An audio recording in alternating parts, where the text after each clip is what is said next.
गुरु रू प्यारी साध संगत जी, वाहिगुरु जी का खालसा वाहिगुरु जी की फतेह। 14वीं सिख एजुकेशनल कॉन्फ्रेंस ते प्रोफैसर पूरन सिंह जी की दिती हुई एक स्पीच, आओ उसका अगला भाग सरवण करने की कोशिश करिए जी। अज दे भाग विच 4 गल्लां दा सुमेल है। पहला है मुल्क ते जगत विच हलचल, दूसरा है सिख विद्या दे मोटे मोटे अंग, तीसरा है सिख बच्चियां दी 3 झोलां ते चौथा है सिख विद्या ते सुरत अर्थात परसनैलिटी। सो इन्हां 4 नुकतियां ते अज दे भाग विच विस्तार है। आओ प्यार नाल सरवण करन दी कोशिश करिए जी। इन्हां गल्लां नूं विस्तार नाल दसदे होए एक वखरा लेख मैं आपदी सेवा विच पेश करदा हां।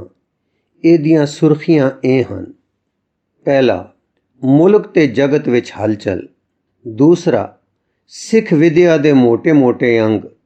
तीसरा, सिख बच्चियां दी 3 झोलां। चौथा, सिख विद्या ते सुरत अर्थात परसनैलिटी। पंजवां, सिख कौम ते रोटी कमाणी विद्या। छेवां, एक मुठ होना जरूरी है।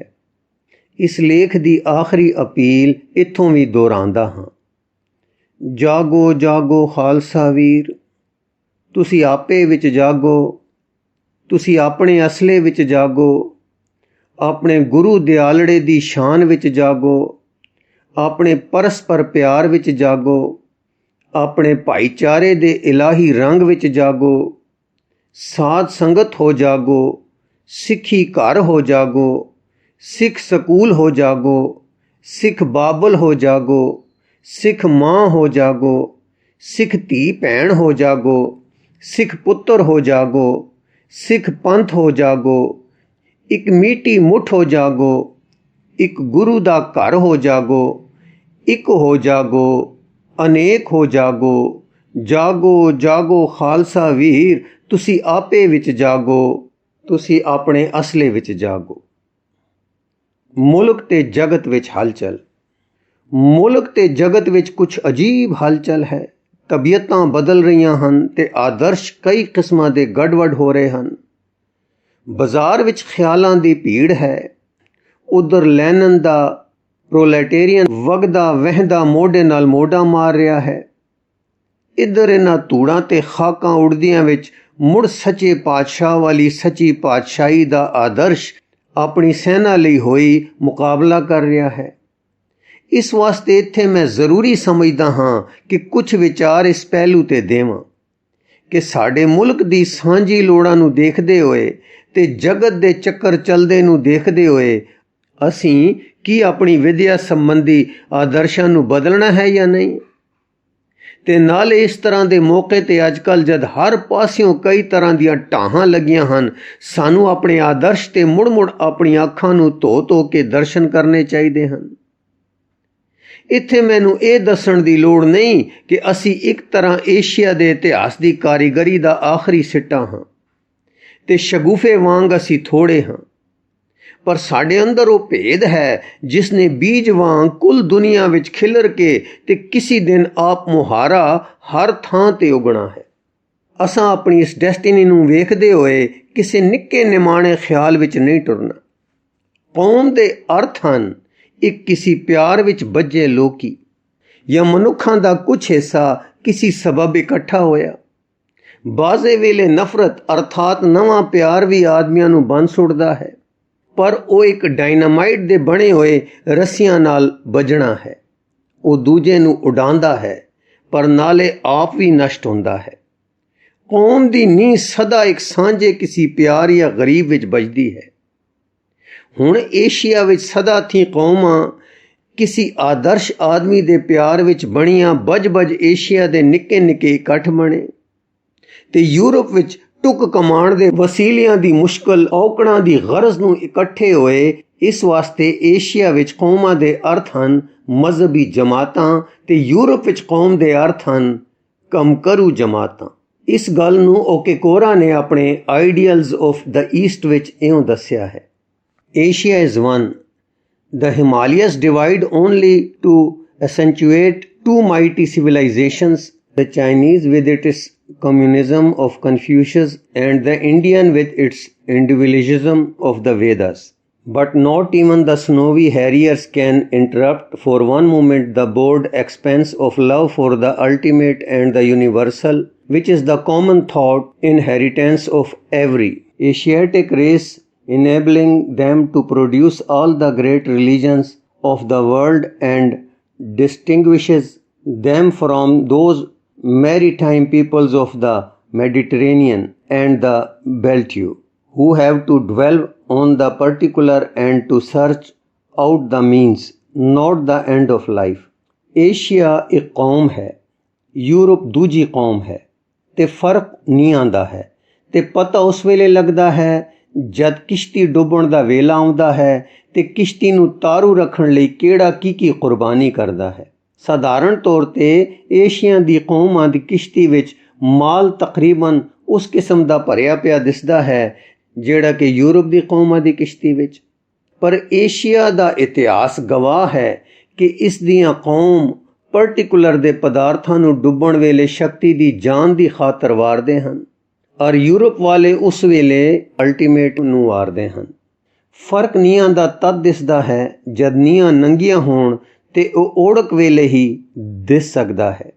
ਇੱਥੇ ਦੱਸਣ ਦੀ ਲੋੜ ਨਹੀਂ ਕਿ ਵੇਦਾਂ ਦੀ ਆਤਮਿਕ ਵਿਦਿਆ ਨੇ ਇਹ ਅਸਰ ਪੈਦਾ ਕੀਤਾ ਕਿ ਹਰ ਇੱਕ ਆਦਮੀ ਵੱਖਰਾ ਵੱਖਰਾ ਹੋਇਆ।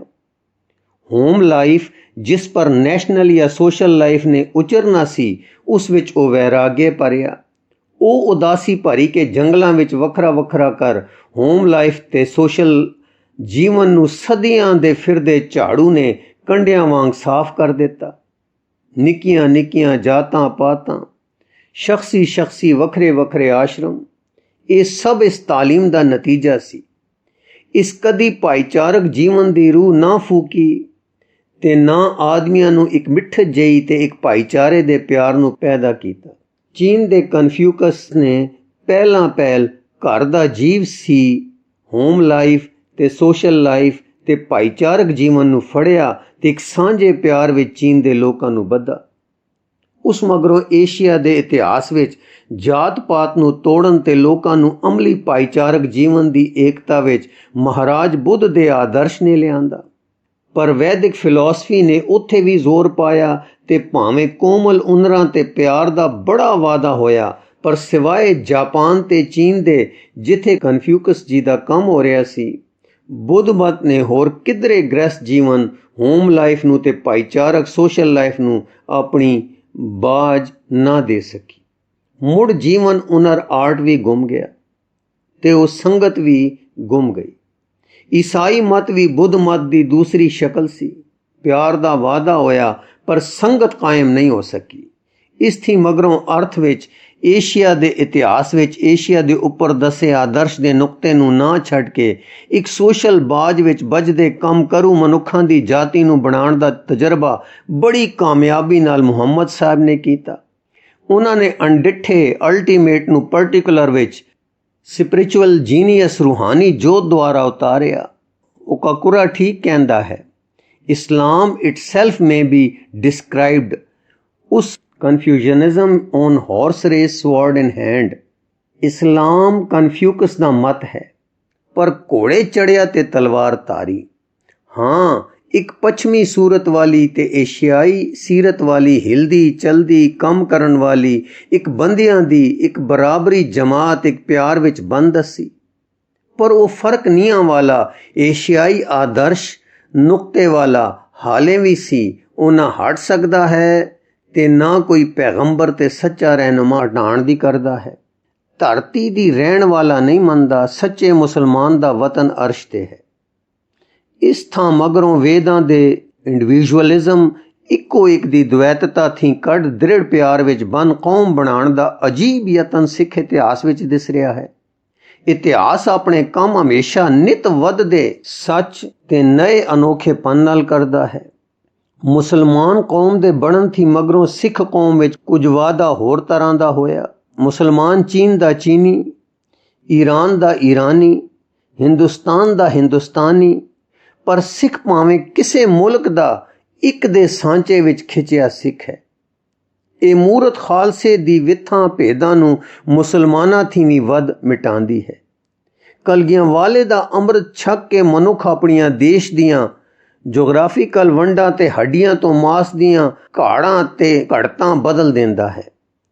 ਇਹ ਨਵਾਂ ਆਦਮੀ ਪਿਆਰ ਦਾ ਪੁਤਲਾ, ਇੱਕ ਮੁਲਕ, ਇੱਕ ਦੇਸ਼, ਇੱਕ ਸਿਮਤੀ ਹੁਣ ਨਹੀਂ ਹੋ ਸਕਦਾ। ਇਹ ਸਰਬਦੇਸ਼ੀ ਸਰਬਸੰਮਤੀ ਆਲਮਗੀਰ ਟਾਈਪ ਹੈ। ਆਪ ਹੁਣ ਦੇਖ ਲਵੋ ਕਿ ਏਸ਼ੀਆ ਵਿੱਚ ਕੌਮ ਦਾ ਪੱਛਮੀ ਅਰਥ ਵਿੱਚ ਬਣਨਾ ਜਾਂ ਬਣਾਉਣਾ ਸਾਡੇ ਇਤਿਹਾਸ ਵਿੱਚ ਸਾਡੇ ਰੂਹ, ਸਾਡੇ ਪੀਰ ਪੈਗੰਬਰਾਂ ਨਿੰਦਿਤ ਕੀਤਾ ਹੈ। ਭਾਵੇਂ ਸਾਰੀਆਂ ਜਿਸਮੀ ਤੇ ਮੁਲਕੀ ਲੋੜਾਂ ਵੈਸੀਆਂ ਜਾਂ ਸਥੂਲ ਹਨ ਜੈਸੀਆਂ ਯੂਰਪ ਵਿੱਚ, ਤਦ ਵੀ ਅਸੀਂ ਕਦੀ ਕੌਮ ਪਰਟੀਕੂਲਰ ਅਰਥਾਤ ਮੀਨਸ ਆਫ ਲਾਈਫ, ਜੀਵਨ ਦੇ ਵਸੀਲੇ ਲਈ ਨਹੀਂ ਬਣੇ। ਜਦ ਅਸੀਂ ਬਣੇ, ਅਸੀਂ ਕਿਸੇ ਆਲੀਸ਼ਾਨ ਰੂਹਾਨੀ ਜਲਵੇ ਵਿੱਚ ਮੋਹਿਤ ਹੋ ਕੇ ਬਣੇ। ਗਰਜ਼, ਖੁਦਗਰਜ਼ੀ ਜਾਂ ਮੁਲਕ ਜਾਂ ਧਾੜਾ ਗਰਜ਼ੀ ਜਾਂ ਲੁੱਟ ਗਰਜ਼ੀ ਲਈ ਏਸ਼ੀਆ ਵਿੱਚ ਕੌਮਾਂ ਨਹੀਂ ਬਣਦੀਆਂ। ਜੇ ਬਣੀਆਂ ਤਾਂ ਉਹ ਇਸ ਪਵਿੱਤਰ ਖੰਡ ਵਿੱਚ ਨਸ਼ਟ ਹੋਈਆਂ। ਮੈਂ ਜਿਸ ਤਰ੍ਹਾਂ ਆਖ ਆਇਆ ਹਾਂ ਕਿ ਸਿੱਖ ਕੌਮ ਏਸ਼ੀਆ ਦੇ ਇਤਿਹਾਸ ਦੇ ਬੂਟੇ ਦਾ ਸਦੀਆਂ ਦੀ ਘਾੜ ਤੋੜਦਾ ਸਭ ਤੋਂ ਨਿੱਕਾ ਜਿਹਾ ਫੁੱਲ ਹੈ, ਇਸ ਵਾਸਤੇ ਅਮੋਲਕ ਹੈ। ਇਸ ਅਰਥ ਵਿੱਚ ਤੇ ਇਸ ਨੁਕਤੇ ਥੀ ਸਿੱਖ ਕੌਮ ਏਸ਼ੀਆ ਵਿੱਚ ਇੱਕ ਨਵੀਂ, ਇੱਕ ਰੱਬੀ ਰੂਪ ਕੌਮ ਹੈ। ਅਸੀਂ ਅੰਗਦ ਕੌਮ ਹਾਂ। ਗੁਰੂ ਨੇ ਸਾਨੂੰ ਪੈਦਾ ਕੀਤਾ ਹੈ। ਅਸੀਂ ਆਪਣੀ ਜਾਨ ਦੇ ਚੁੱਕੇ ਹਾਂ। ਅਸੀਂ ਨੈਵੇਦਿਅਤ ਕੌਮ ਹਾਂ। ਅਸਾਂ ਇੱਕ ਵਾਰੀ ਅਨੰਦਪੁਰ ਦੇ ਕਿਲੇ ਵਿੱਚ ਸਤਿਗੁਰਾਂ ਨੂੰ ਛੱਡ ਕੇ ਵੇਖ ਲਿਆ ਹੈ ਕਿ ਪਿਆਰ ਕੁੱਠੀ ਕੌਮ ਦਾ ਹੋਰ ਕੋਈ ਘਰ ਨਹੀਂ ਹੁੰਦਾ। ਜ਼ਿੰਦਗੀ ਸਾਰੀ ਸਤਿਗੁਰਾਂ ਦੇ ਚਰਨਾਂ ਵਿੱਚ ਹੈ, ਉੱਥੇ ਧੜਕ ਰਹੀ। ਚਰਨਾਂ ਨੂੰ ਛੱਡ ਸਭ ਮੌਤ ਹੈ। ਇਹ ਛਾਲ ਅਜ਼ਲ ਥੀ ਪੈ ਚੁੱਕੀ ਹੈ। ਕੋਈ ਸਿੱਖ ਮਾਂ ਅਸਿੱਖ ਪੁੱਤਰ ਨੂੰ ਝੋਲੀ ਪਾ ਨਹੀਂ ਸਕਦੀ। ਕੋਈ ਸਿੱਖ ਭੈਣ ਅਸਿੱਖ ਭਰਾ ਨੂੰ ਅਪਣਾ ਨਹੀਂ ਸਕਦੀ। ਸਾਡਾ ਵਤਨ, ਸਾਡਾ ਕੇਂਦਰ, ਸਾਡਾ ਆਦਰਸ਼ ਸਤਿਗੁਰੂ ਹਨ। ਅਸੀਂ ਉਹਨਾਂ ਦੀ ਪਵਿੱਤਰ ਸ਼ਬਦ ਰਤੀ ਸੁਰਤ ਦੀ ਬਾਣੀ ਅਰ ਰਾਗ ਹਾਂ। ਇਹ ਕਹਿ ਕੇ ਮੈਂ ਹੁਣ ਨਹੀਂ ਕਹਾਂਗਾ ਕਿ ਸਿੱਖ ਦਾ ਜਨਮ ਕਿੱਥੇ ਹੋਇਆ, ਸਿੱਖ ਦਾ ਮੁਲਕ ਕਿਹੜਾ ਹੋਇਆ। ਨਾ ਮੈਂ ਇਹ ਦੱਸਾਂਗਾ ਕਿ ਸਿੱਖ ਦੀ ਡੈਸਟੀਨੀ ਅੰਤ ਕੀ ਹੈ ਔਰ ਸਿੱਖ ਇਹ ਯਾਤਰਾ ਪੂਰੀ ਕਰਕੇ ਕਿੱਥੇ ਜਾਏਗਾ। ਇਹ ਗੱਲਾਂ ਵਾਲੀਆਂ ਤੁਸੀਂ ਸਿਆਣੇ ਵੱਡੇ ਮੈਨੂੰ ਦੱਸੋ। ਕੀ ਸਾਡਾ ਦੇਸ਼ ਉਹ ਨਹੀਂ ਜਿਹੜਾ ਪੰਜਵੇਂ ਪਾਤਸ਼ਾਹ ਦੱਸ ਗਏ ਹਨ? ਕੀ ਅਸੀਂ ਉਸੇ ਭਾਵ ਵਿੱਚ ਜੰਮੇ ਪਲੇ ਨਹੀਂ? ਧੰਨ ਸੋ ਦੇਸ ਜਹਾਂ ਤੂੰ ਵਸਿਆ, ਮੇਰੇ ਸੱਜਣ ਮੀਤ ਮੁਰਾਰੇ ਜੀ। ਕੀ ਕਲਗੀਆਂ ਵਾਲੇ ਨਹੀਂ ਦਿਖਾ ਗਏ ਉਹ ਸਾਡਾ ਵਤਨ ਤੇ ਪਾਤਸ਼ਾਹ ਕਿੱਥੇ ਹੈ? ਮਿੱਤਰ ਪਿਆਰੇ ਨੂੰ ਹਾਲ ਮੁਰੀਦਾਂ ਦਾ ਕਹਿਣਾ। ਗੁਰੂ ਰੂ ਪਿਆਰੀ ਸਾਧ ਸੰਗਤ ਜੀ, ਇਸ ਲਿਖਤ ਦਾ ਅਗਲਾ ਹਿਸਾਬ ਜੀ ਨੂੰ ਅੱਗੇ ਪੜ੍ਹ ਕੇ ਸਰਵਣ ਕਰਾਉਣ ਦੀ ਕੋਸ਼ਿਸ਼ ਕਰਾਂਗੇ ਜੀ। ਵਾਹਿਗੁਰੂ ਜੀ ਕਾ ਖਾਲਸਾ, ਵਾਹਿਗੁਰੂ ਜੀ ਕੀ ਫਤਿਹ।